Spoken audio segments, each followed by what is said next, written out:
बोलिए श्री सद्गुरुदेव महाराज की जय।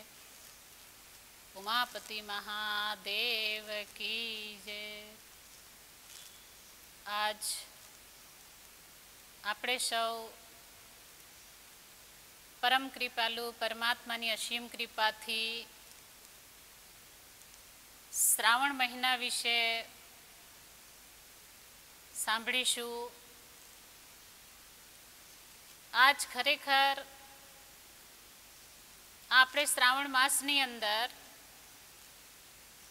બધાય પોતપોતાની રીતના કંઈ પણ પ્રકારે મહાદેવજીની ભક્તિની અંદર લાગેલા હોય છે। કોઈ પણ પ્રકારે વ્યક્તિ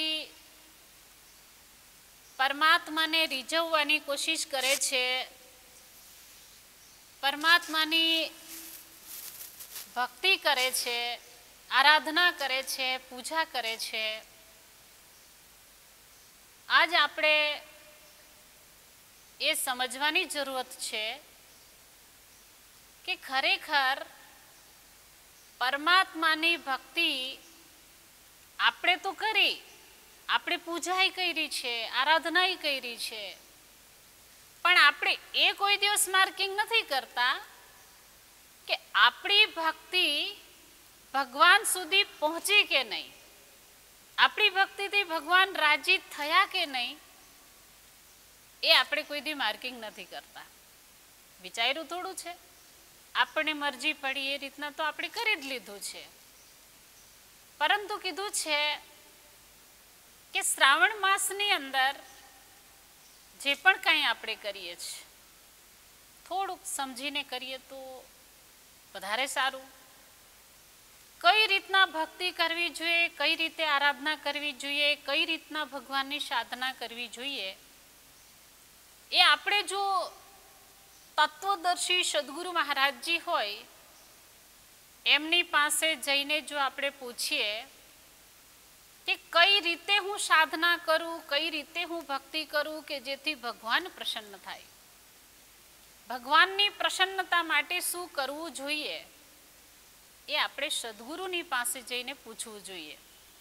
સદગુરુ મહારાજજી આપણને સાચો રાહ બતાવશે, સાચો માર્ગ બતાવશે કે કઈ રીતના પરમાત્માની સાધના કરવી જોઈએ। ખરેખર હું આપ લોકોને એક એવી વાત બતાવું કે મહાદેવજીની ભક્તિ બધાએ કરી હોય, પરંતુ ઉત્તમ પૂજા કોની, ઉત્તમ ભક્તિ કોની, કેવી શ્રદ્ધાથી કરી શકાય, કોની શ્રદ્ધા પ્રબળ કહેવાય, તો હું એના ઉપરથી એક વાત બતાવું કે એક સમયે એક જંગલની અંદર બહુ પુરાતન મહાદેવજીનું મંદિર હતું, જેમાં શિવલિંગની સ્થાપના કરવામાં આવેલી હતી। ત્યાં કે છે પૂજારી રૂપે જે કે પૂજા કરવા જનારમાં બે વ્યક્તિ ખાસ હતા। એમાંથી એક ત્યાંના રાજા હતા એ, અને એક ત્યાંના ભીલ કઠિયારો એ પૂજા કરવા જતો। બંને રોજ મહાદેવજીની પૂજા કરવા જાય। આપણે તો ઘણી વાર એવું બનતું હોય છે કે શ્રાવણ માસ આવે એટલે આપણે પૂરેપૂરી ભક્તિ કરીએ, શ્રાવણ માસ પછી કોઈ વાર ભૂલીએ જઈએ છીએ, પછી આપણને એમ વિચારે કે અત્યારે આપણને સમય નથી, પાછો શ્રાવણ માસ આવશે ત્યારે પાછા એવી ને એવી ભક્તિ કરી લેશું। પરંતુ આ બે ભક્તોની અંદર એવું નહોતું। રાજા પણ રોજ નિયમિત સુગંધી પુષ્પ લઈને મહાદેવજીની પૂજા કરવા જતા, અને એની પાસે તો કોઈ વસ્તુની કમી નહીં, બહુ સરસ થાળ સજાવીને ભગવાનની પૂજા કરવા જાય। પરંતુ પેલો જે ભીલ કઠિયારો, એની પાસે તો રાજાની જેમ કોઈ બહુ સારા એવા સુગંધી પુષ્પ, સારી એવી વસ્તુ, પૂજાનો થાળ, આ એની પાસે કંઈ હતું નહીં। એટલે એ કઠિયારો શું કરતો, ભીલ શું કરતો કે પોતાની પાસે કંઈ સાધન નહીં એટલે નદીએથી પોતાના મોઢામાં પાણી ભરે અને પોતાના મોઢામાં પાણી ભરીને જંગલી જે પણ કોઈ ફૂલ હોય એ ફૂલ લઈને મહાદેવજીની પૂજા કરવા માટે જાય. પેલી બાજુથી રાજા આવે તો સરસ બધી વસ્તુ લઈને પૂજા કરવા આવે. આ બાજુથી આ ભાઈ બિચારો મોઢામાં પાણી ભરીને લઈને આવે. પેલા સુંદર સુંદર કળશની અંદર જળ લાવીને શિવલિંગ ઉપર ચડાવતા હોય. હવે આપણે આમ વિચારીએ તો કેવું લાગશે કે રાજાની પૂજા ઉત્તમ, પેલો તો એઠું પાણી ચઢાવે છે. પણ જરાક એકવાર તમે એટલું જરા વિચારજો ખરા કે નદીએથી મંદિર સુધી પહોંચવાનો માર્ગ અગર દૂર હોય તો મોઢામાં પાણી ભરીને લાવવામાં કઠિનાઈ તો હોય. જરાક ઘરમાં બેસીને ટ્રાય કરજો કે થોડુંક પાણી ભરીને થોડોક સમય તમે રહેજો. શ્વાસ લેવામાં તકલીફ પડશે કે ફટ દઈને પાણી નીચે ઉતરી જશે, પ્રોબ્લેમ થાય. છતાં પણ પેલો જે કઠિયારો છે હંમેશા આવી જ રીતના મહાદેવજીની પૂજા કરે. એકવાર માતા પાર્વતીજીને પ્રશ્ન થયો એટલે એમણે મહાદેવજીને પૂછ્યું કે પ્રભુ, મને એક પ્રશ્ન થાય છે કે આ બંનેમાંથી ઉત્તમ પૂજા કોની? આ વાત પૂછી તો મહાદેવજીએ જવાબ આપે છે. મહાદેવજી શું જવાબ આપે છે? એમણે કીધું કે આ પ્રશ્નનો જવાબ તમને કાલે મળશે. બીજા દિવસે શું થાય છે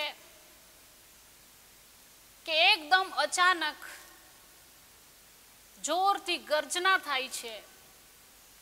એક બાજુથી રાજા પૂજા કરવા ઘરેથી મહેલેથી નીકળી ગયો છે, એક તરફ પેલો મોઢામાં પાણી ભરીને નીકળી ચૂક્યો છે.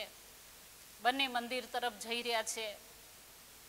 જ્યારે ખબર પડી, કઠિયારો જોવે છે દૂરથી કે હવે આ ગર્જનાથી મંદિરનું છત પડવા જઈ રહ્યું છે, એટલે દોડીને મંદિરની અંદર પ્રવેશ કરે છે અને શિવલિંગની ઉપર ઊંધો સૂઈ જાય છે. હવે ઊંધો સૂઈ ગયો, એને કયા ભાવથી ઊંધો સૂતો હશે? પેલી બાજુ રાજા આવે છે. રાજાને વિચાર થયો કે આનું તો છત પડી રહ્યું છે, હવે તો મહાદેવજીની પૂજા હું નહીં કરી શકું. રાજા પાછો જતો રહ્યો અને પેલો શિવલિંગની ઉપર ઊંધો સૂતો છે. એનું ઊંધું સૂવાનું કારણ એ હતું કે ભીલ પોતાના મનમાં વિચાર કરે છે કે આજ અગર જો આ મંદિરનું છત, મંદિરનું ધાબુ જો મહાદેવજી ઉપર, શિવલિંગ ઉપર પડશે તો મારા પ્રભુને વાગશે, મારા પ્રભુ દબાઈ જશે. એના કરતા હું દબાઈ જાઉં તો કોઈ ચિંતા નહીં, પણ મારા પ્રભુને આંચ ના આવવી જોઈએ. હવે વિચાર કરો કે પોતાના માટે તો અનેકો લોકો વિચાર કરે, પરંતુ ભગવાન માટે કોણ વિચાર કરે? આપણે શું વિચાર કરીએ? ભગવાનના દર્શન કરવા જઈશું, પૂજા કરવા જઈશું, ભગવાન આપણને સુખી બનાવશે, સંપન્ન બનાવશે. પુત્ર નથી તો પુત્ર પ્રાપ્ત થશે, ઘર નથી તો ઘર પ્રાપ્ત થશે, વૈભવ નથી તો વૈભવશાળી બનાવશે. એટલે આપણે પોતાની માંગ રાખીએ છીએ. અને અહીંયા પેલો ભીલ કોઈ માંગ રાખવા માટે મંદિરે નથી જતો, અને એમાં પણ જો ઊંધો સૂઈ ગયો છે શિવલિંગ પર, તો એક જ બસ ભાવના હતી કે મારા પ્રભુને કંઈ ન થવું જોઈએ. ત્યારે માતા પાર્વતીજીને મહાદેવજી કહે છે કે તમારા કાલના પ્રશ્નોનો જવાબ મળી ગયો? ત્યારે માતા પાર્વતીજી કહે છે, હા, મને મારા પ્રશ્નનો જવાબ મળી ગયો. મને ખબર પડી ગઈ કે પૂજા ચાહે ગમે તે રીતના થતી હોય, પરંતુ શ્રદ્ધા શ્રદ્ધામાં ફેર હોય છે, ભાવના ભાવનામાં ફેર હોય છે. ભગવાનની નિષ્કામ ભક્તિ કરનાર જે હોય છે એની જ પૂજા ઉત્તમ હોય છે. એટલે ભગવાન શ્રદ્ધાથી પ્રાપ્ત થાય છે, શ્રદ્ધાથી ખુશ થાય છે, ભક્તિથી ખુશ થાય છે. પરંતુ ભક્તિ કરવામાં રાજામાં અને ભીલમાં ફરક કેમ હતો? રાજાની પાસે બધી વસ્તુ ઉપલબ્ધ હતી, વૈભવશાળી હતો, મહેલ રાજ બધું હતું, અને પેલાની પાસે કંઈ નહોતું.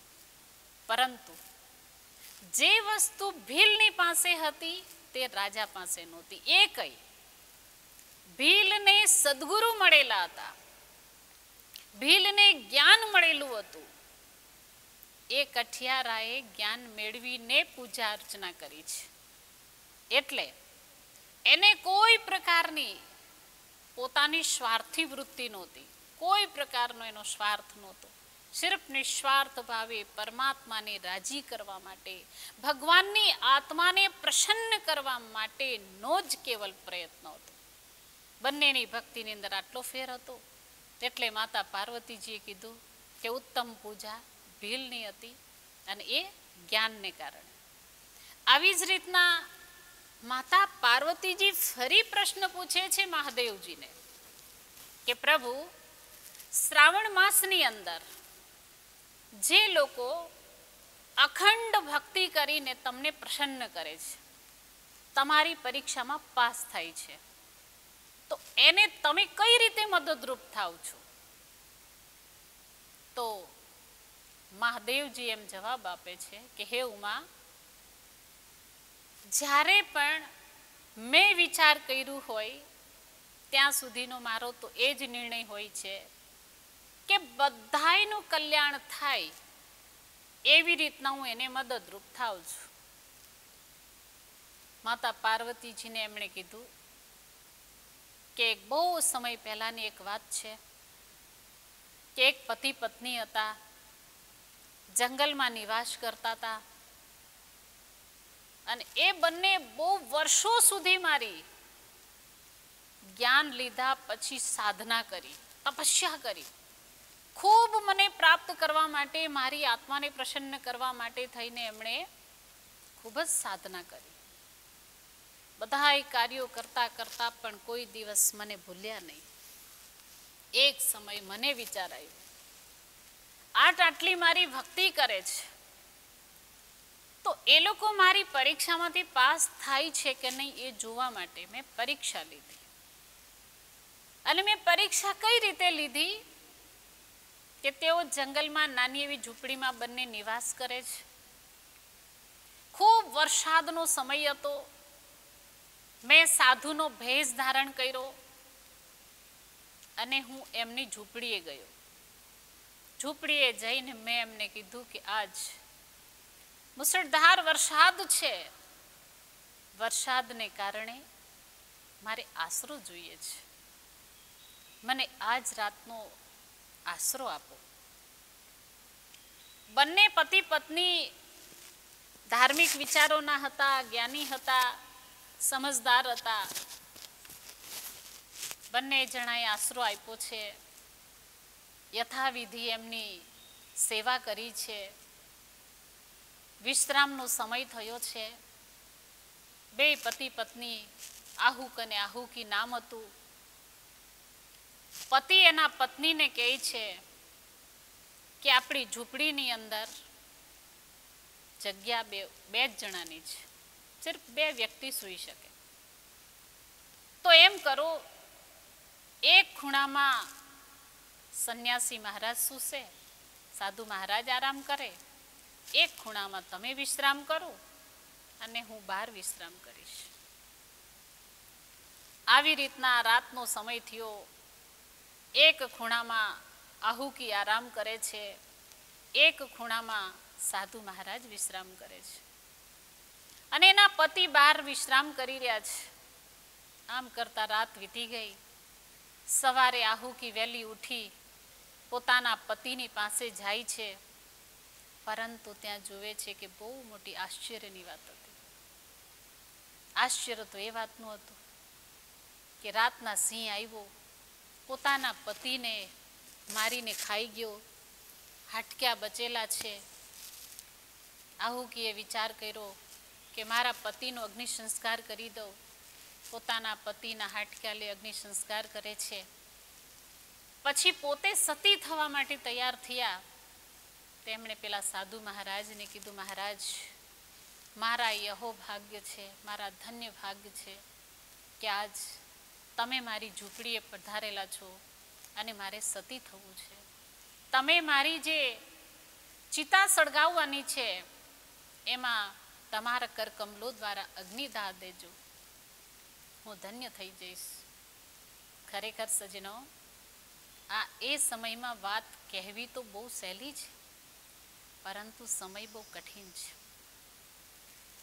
કારણ કે એ સમયની અંદર કદાચ આજનો કોઈ વ્યક્તિ હોત તો એ સાધુ મહારાજ ઉપર નારાજ થયો હોત. એને એવો વિચાર આવ્યો હોત કે આ સાધુ મહારાજને કારણે મારા પતિને સિંહ ખાઈ ગયો છે. પરંતુ આ સતીની અંદર એવો કોઈ વિચાર નથી આવ્યો. ઓર ઉપરથી સાધુ મહારાજની મહિમા ગાતા એમ કહે છે કે તમારા કરકમલો દ્વારા મને અગ્નિદાહ આપી દો. આવી રીતના જ્યારે બંનેની પરીક્ષા ભગવાને લીધી છે અને આહુકી આ શબ્દ બોલે છે, ત્યારે મહાદેવજી પ્રગટ થાય છે, એના પતિને સજીવન કરે છે, બંનેને ભક્તિનું વરદાન પ્રાપ્ત થાય છે. મહાદેવજીએ પ્રસન્ન થઈ ધ્યાન સાધનામાં આગળ વધી શકે, સાધના સફળ થઈ શકે એવું વરદાન આપીને અદ્રશ્ય થઈ ગયા છે. છતાં પણ જ્યારે ભગવાન શંકર પાછા પાર્વતીજીની પાસે આવે છે ત્યારે પાર્વતીજીને મહાદેવજી બતાવે છે કે એટલું જ નહીં, મારા ભક્ત હતા એની પરીક્ષામાં પાસ તો થઈ ગયા, એણે પોતાની ફરજ પૂરી કરી લીધી, પરંતુ હવે મારી ફરજ હતી, મારે એમના માટે શું કરવું જોઈએ, મારે એને કઈ મદદ કરવી જોઈએ. તો માતા પાર્વતીજી કહે છે તમે શું એમને મદદ કરી? ત્યારે ભગવાન શંકર જવાબ આપે છે કે હે ઉમા, એ જ બંને જણાએ ખૂબ સરસ સાધના ભજન કરીને જીવન વિતાવી દીધું. બીજો જન્મ એમનો થયો તો નળ દમયંતીના નામથી થયો છે. નળ રાજા છે, દમયંતી એ જ એની પત્ની જ બની છે, એની પત્નીએ દમયંતીનો અવતાર લીધો છે. ભગવાન શંકર કહે છે બંને મારા પરમ ભક્ત હતા, મને વિચાર થયો કે બંનેને હું પાછું મિલન કરાવી દઉં તો પાછા બંને ભેગા થઈને મારું ભજન કરશે, ભક્તિ કરશે, જીવનને મહાન બનાવશે, એનું કલ્યાણ થશે. એટલે બંનેના મિલાપ કરાવવા માટે મેં હંસ રૂપ ધારણ કર્યું અને દમયંતીની અંદર પણ નળ રાજાના માટેનો પ્રેમ જાગૃત કરાવ્યો. નળ રાજામાં દમયંતી વિશે પ્રેમ જાગૃત કરાવ્યો. બંનેની એકબીજાની ચિઠ્ઠી પણ હું આપલે કરવા લાગ્યો હંસ બનીને. એવી રીતના બંનેનો પાછા બીજા જન્મમાં પણ મેં મેળાપ કરાવ્યો. આવી રીતના હું મારા ભક્તોની મદદ કરું છું.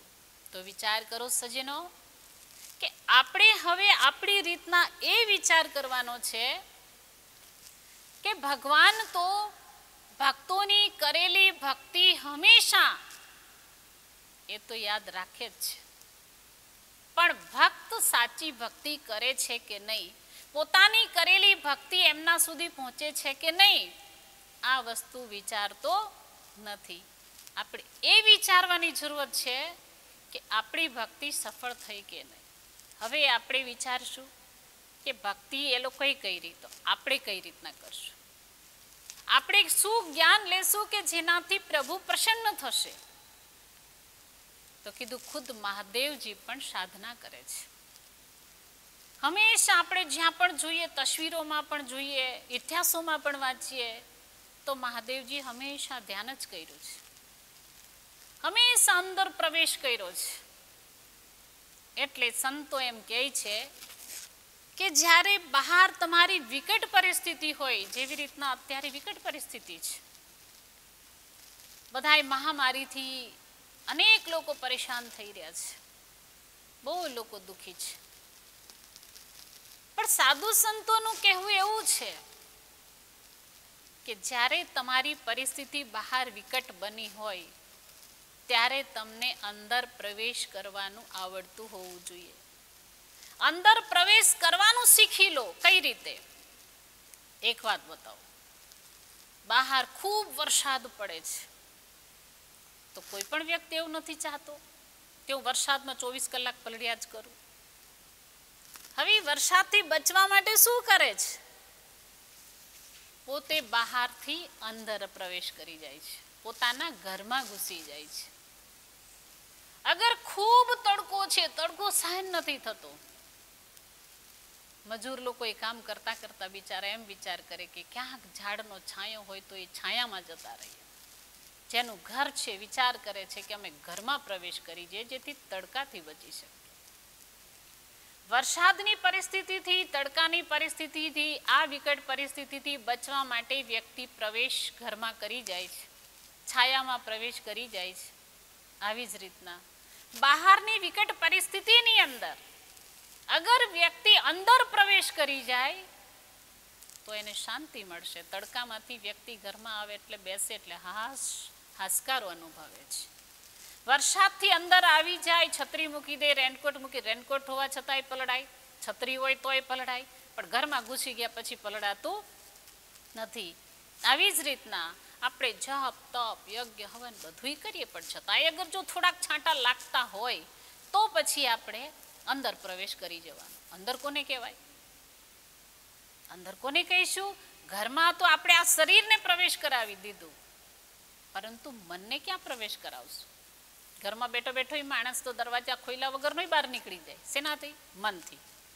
હવે આ મનથી આપણે અંદર પ્રવેશ કરવાનો છે. અંદર એટલે હૃદય જગતમાં પ્રવેશ કરવાનો. આપણે બહારી જગતમાં ફરીએ છીએ. આંતરિક જગતમાં પ્રવેશ કરવા માટે શું કરવું પડશે? સદગુરુ મહારાજજીની પાસેથી જ્ઞાન લેવું પડશે.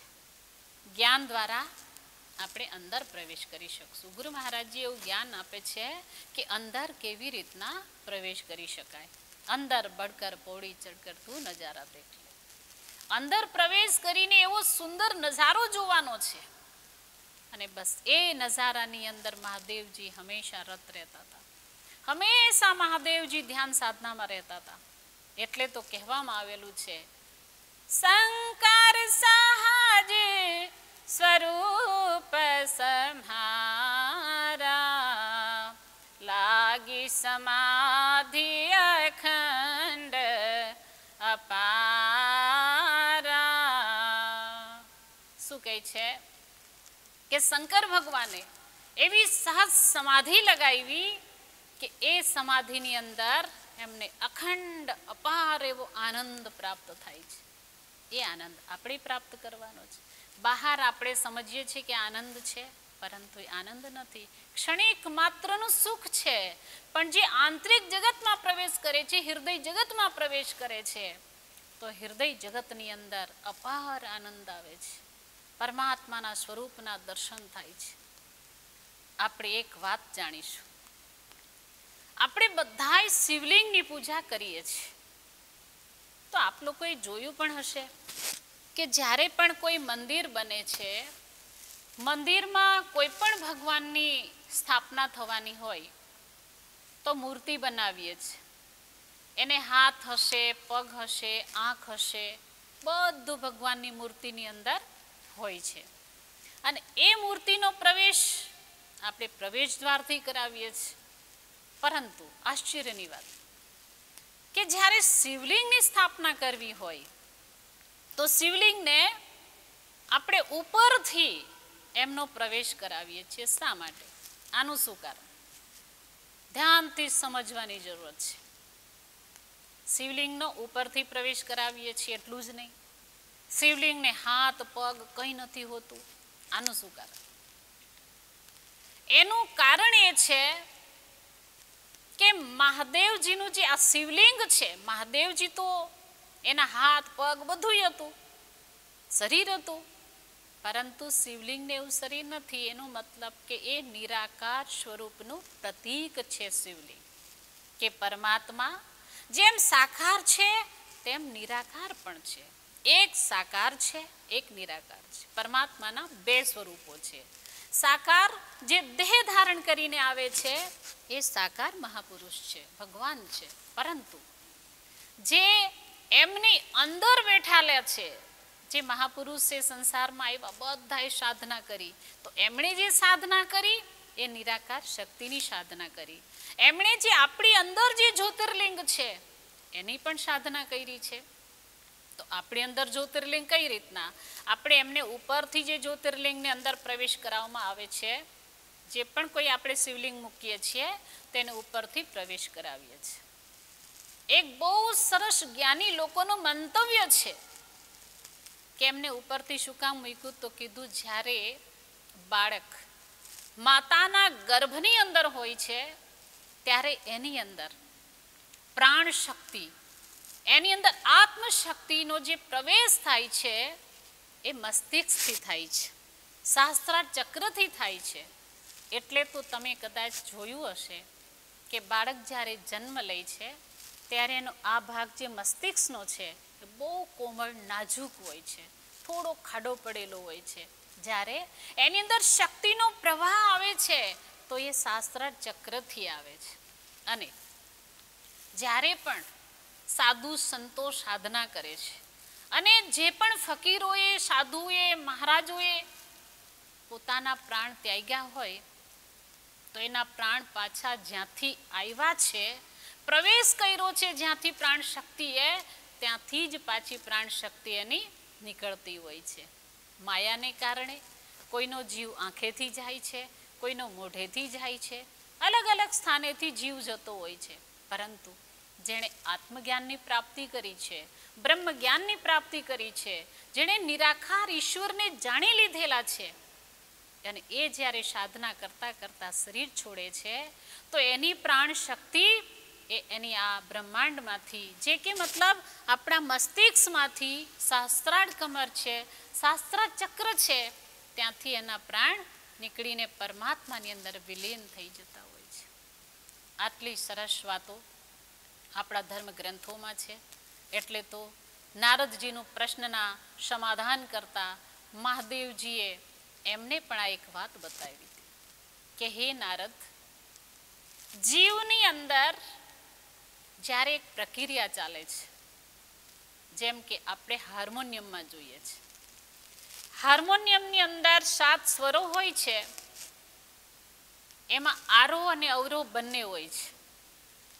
મહાદેવજી નારદજીને કહે છે કે જીવની અંદર પણ આરોહ અને અવરોહ છે. શેનું? તો કે છે જે કુંડલીની શક્તિ છે એ સૌથી પહેલા સહસ્ત્રાર કમરથી, સહસ્ત્રાર ચક્રથી એ કુંડલીની કે છે આપણા મૂલાધાર ચક્ર સુધી જાય છે, મૂલાધાર ચક્રથી ફરી પાછી સહસ્ત્રાર ચક્ર સુધી જાય છે. આ એક કુંડલીની શક્તિ છે. હવે આ કુંડલીની શક્તિ આરોહ અવરોહ રૂપે બધાની અંદર છે જ, કોઈ વ્યક્તિ એવું નહીં. હાર્મોનિયમમાં જેમ આરોહ ને અવરોહ બધા હાર્મોનિયમમાં હોય એવી જ રીતના બધા શરીરની અંદર આ કુંડલીની શક્તિ આરોહ અવરોહ રીતના ચાલતી રહેતી હોય છે. પરંતુ જ્ઞાની મહાપુરુષ છે, સદગુરુ છે, એ જ આ કુંડલીની શક્તિનું જ્ઞાન કરાવી શકે છે, એની અનુભૂતિ કરાવી શકે છે. એટલે તો ભગવાન શંકરે નારદજીને અનેક પ્રકારે બ્રહ્મનાદ વિશે, બ્રહ્મ શક્તિ વિશે, કુંડલીની શક્તિ વિશે એટલું સુંદર સમજાવેલું છે. આપ લોકો સ્કંદ પુરાણ વાંચો. સ્કંદ પુરાણની અંદર કેદારખંડ છે, એની અંદર આ વાત બહુ સ્પષ્ટ રીતના બતાવવામાં આવેલી છે કે નારદજીને ભગવાને અમૃત વિશેની ચર્ચા કરી, નાદ વિશેની ચર્ચા કરી અને એમણે એટલું વિસ્તારથી સમજાયું. આજે આપણે હાર્મોનિયમને જાણીએ છીએ, તબલા ઢોલકને જાણીએ છીએ, સંગીતના સાધનોને જાણીએ છીએ, પરંતુ એ બધા સાધનોમાંથી આ બધા સ્વર, આ વ્યંજન, આ બધું કાઢતા કોણ શીખ્યું હશે, કોણે કોને શીખવાડ્યું હશે, એ આપણે કોઈ દી ચર્ચા કરતા નથી. પરંતુ એ કેદારખંડની અંદર સ્કંદ પુરાણમાં ભગવાન નારદજીને બહુ સરસ રીતના બધું સમજાવે છે કે જેવી રીતના તબલામાં અનેક તાલ નીકળે છે, હાર્મોનિયમમાં અનેક રાગ નીકળે છે, આરોહ અને અવરોહની અંદર જે અલગ અલગ સૂર નીકળે છે, આ બધા સૂર ઈશ્વરની શક્તિ દ્વારા, નિરાકાર પરમાત્મા દ્વારા બધી જ વસ્તુની ઉત્પત્તિ થાય છે. એ બધી ઉત્પત્તિઓને આપણે સમજેલા નથી. બહારનું સાંભળવા માટે કાનની જરૂરત પડશે, અંદરના સૂર અને તાલને સાંભળવા માટે કાનની જરૂરત નહીં પડે. બહેરા સુન સુન મસ્ત હોત હે, તન કી ખબર વિચારી રે. એના માટે તો બહેરોય સાંભળી સાંભળીને મસ્ત બની જાય, અને એ પણ આ બધું હાર્મોનિયમ આપણે વગાડવા પડે છે. એટલે તો આપણા સંતોએ કીધેલું છે, બહેરા સુન સુન મસ્ત હોત હે તનકી ખબર વિચારી રે. કીધું છે કે બહેરોય સાંભળી સાંભળીને મસ્ત બની જાય છે. તો હવે આપણે સમજવાની જરૂરત તો એ છે કે બહેરોય સાંભળીને મસ્ત થઈ જાય તો આ વસ્તુ શું હશે ભાઈ? બહારનું તો બધું આપણે જે પણ કંઈ સંગીતના સાધનોનું સાંભળશું એના માટે બધાને માટે કાનની જરૂરત પડે તો જ આપણને સંભળાય. બહેરો કંઈ સાંભળી નથી શકતો, અને અહીંયા સંતો એમ કે છે કે બહેરો સાંભળી શકે. એનું તાત્પર્ય તો એ થયું કે સંતો, મહાપુરુષો, જ્ઞાની લોકોએ અંદરના નાદને સાંભળ્યો છે. અંદર પણ એક નાદ છે, કેટલી પ્રકારના તાલ છે. તો ભગવાન મહાદેવજી નારદજીને એ જ કહે છે કે આજે જે કોઈ પક્ષી છે, ચાહે મોર છે, કોયલ છે, આ બધા પક્ષીઓના જે અવાજ છે એ પણ એક પ્રકારનો રાગ છે. અલગ અલગ વસ્તુ જે પણ કંઈ વાગે છે એ બધા અલગ પ્રકારના તાલ છે. આ બધા તાલ આપણને જ્યારે સાધનામાં બેસીએ છીએ, ધ્યાનમાં બેસીએ છીએ, જેમ મહાદેવજી હંમેશા ધ્યાનમાં મગ્ન રહેતા હતા, તો એમણે ધ્યાનમાં મગ્ન બનીને શું સાંભળ્યું, શું જોયું? તો કહેવામાં આવે છે કે મહાદેવજીએ નિરંતર ભગવાનના નામનું સ્મરણ કર્યું છે, જે આપણા શ્વાસોની અંદરથી ધ્વનિ ઉત્પન્ન થાય છે, આપણી અંદરથી નાદ ઉત્પન્ન થાય છે, બ્રહ્મનાદ વાગી રહ્યો છે, એને એમણે સાંભળ્યો છે. આપણી જ અંદર એક જ્યોતિ આત્માની પ્રગટેલી છે, જેને આપણે પરમ પ્રકાશ કહીએ છીએ, જેને જ્યોતિર સ્વરૂપ કહીએ છીએ, જેને તેજોમય સ્વરૂપ કહીએ છીએ. આ બધું જે આપણી અંદર છે, જે આત્માના પરિચાયકો સ્વરૂપો છે, આ બધાનું ધ્યાન મહાદેવજીએ કર્યું છે. તો ખરેખર આપણું તો શ્રાવણ માસ ત્યારે જ સફળ છે કે જ્યારે આપણે મહાદેવજીએ જે સાધના કરી અને જે જ્ઞાન મહાદેવજીએ માતા પાર્વતીજીને અમર ગુફાની અંદર જઈને એમણે જે જ્ઞાન કરાવ્યું છે, જે ઉપદેશ કરાવ્યો છે, એ ઉપદેશ આપણે જાણીએ, એ જ્ઞાન આપણે જાણીએ, અને એ જ્ઞાનને જાણીને અગર જો આપણે સાધના કરીએ, અંદરના તાલને, અંદરના સૂરને જો આપણે સાંભળીએ, તો કે છે આપણે સાચા જ્ઞાનને પ્રાપ્ત કરેલું કહેવાય. તો આપણે તો સૌ ખૂબ જ ભાગ્યશાળી છીએ કે આજ આપણને સદગુરુદેવ શ્રી સતપાલજી મહારાજજીએ એવું પરમ તત્વનું જ્ઞાન આપેલું છે કે જેની સાધના આપણે આંતરિક જગતની અંદર કરી શકીએ છીએ. અને એ જ આંતરિક જગતમાં સાધના કરી અને જો આપણો ધ્યાનની અંદર સમય જતો હોય તો કે છે એ જીવન એ સફળ છે, શ્વાસ સફળ છે. કારણ કે બધા એ કામો કરીએ પણ શ્વાસ આપણા વ્યર્થ જઈ રહ્યા છે.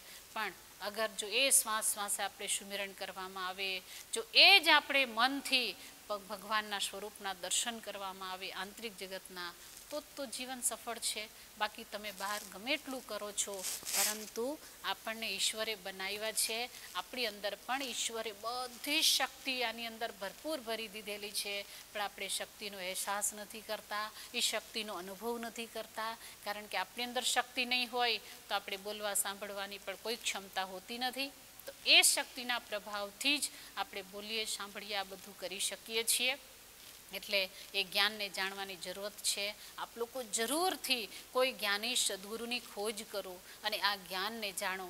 અગર જો તમને લાગે કે આ જ્ઞાન હજી મારી પાસે નથી આવ્યું, આ પૂર્ણતા પ્રાપ્ત કરવા માટેનું પૂર્ણ જ્ઞાન મારી પાસે નથી, તો આપ લોકો જરૂરથી માનવ ઉત્થાન સેવા સમિતિના દરવાજા ખખડાવજો.